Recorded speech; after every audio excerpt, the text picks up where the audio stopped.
Je vous propose de passer dès maintenant à Bénédicte Georges, qui est responsable de chantier et qui va nous parler de son parcours et de son métier. Je vous laisse la parole, Bénédicte. Bonjour.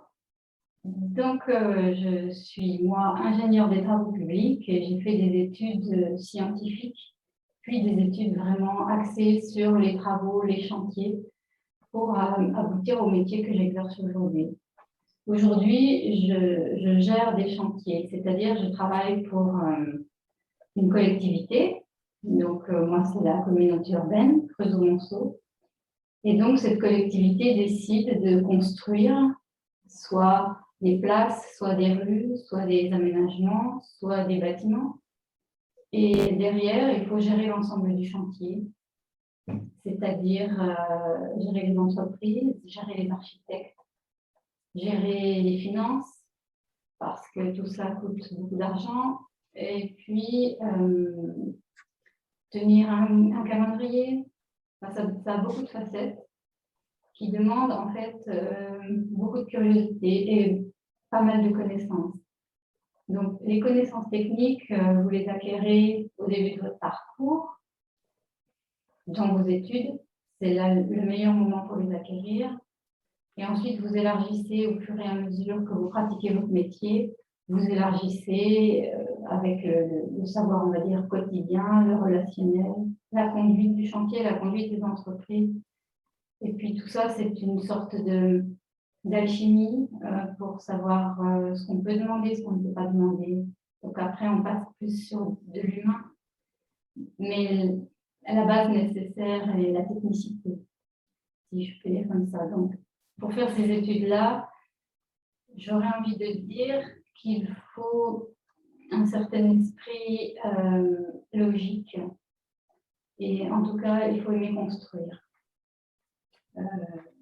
Je sais qu'il y a beaucoup de jeunes filles qui aiment construire. Ça peut être dans différentes choses, mais dès qu'on a envie de construire, de faire du bricolage, voilà, j'ai trouvé que ça me correspondait et j'ai trouvé que ça correspondait bien à mon métier pour comprendre en fait comment ça marche une construction. Donc, on peut aimer construire des bijoux, des sacs à main et finalement construire un bâtiment, c'est pas si éloigné que ça. Il faut savoir ordonner chaque tâche. Il faut savoir utiliser les bons matériaux. Il faut savoir ce qui sera solide et ce qui ne sera pas solide. Et je trouve qu'il y a une comparaison. Voilà. Et tout à l'heure, vous parliez donc des études, donc vous êtes passé par une filière scientifique. Est-ce que pour devenir responsable de chantier, est-ce qu'il faut forcément intégrer une école d'ingénieur ou est-ce qu'il est possible de passer par d'autres filières? Non, sur les chantiers, il y a évidemment tous les niveaux qui sont représentés et tous les diplômes qui sont représentés. C'est vrai que dans ce domaine-là, il y a une voie un petit peu habituelle qui est soit d'étudier les travaux publics ou le bâtiment ou le génie civil. C'est des spécialités relativement restreintes, en fait, qui permettent de travailler dans ces domaines-là. Ensuite, sur une construction de bâtiments, il y a de la conduite d'engins, il y a des métiers manuels, il y a des métiers logistiques, il y a des chauffeurs d'engins de levage, de grue, il y a des décorateurs. C'est très vaste ensuite, le domaine de la construction. Et donc, j'imagine que vous travaillez au sein d'une équipe. Est-ce que vous êtes beaucoup de femmes dans cette équipe? Non.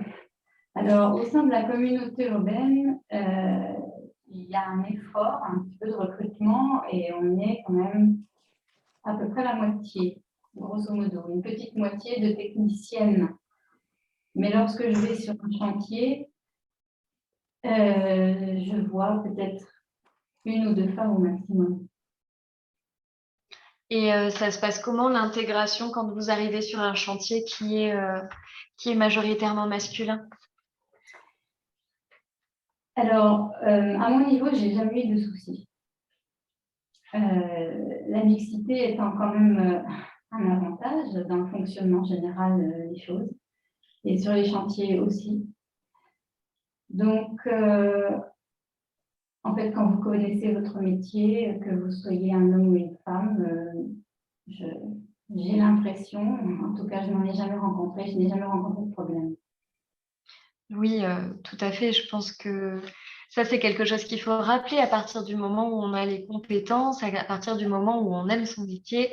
Parfois, on peut avoir peur d'intégrer des milieux qui sont très masculins, où on retrouve beaucoup d'hommes, mais à partir du moment où on a ses connaissances, ses compétences, on a toute sa place à être là, on est tout à fait légitime et ça se passe bien pour la grande majorité des femmes qui intègrent des secteurs très masculins. Et moi, j'ai une petite question. C'est quoi l'aspect de votre métier que vous préférez?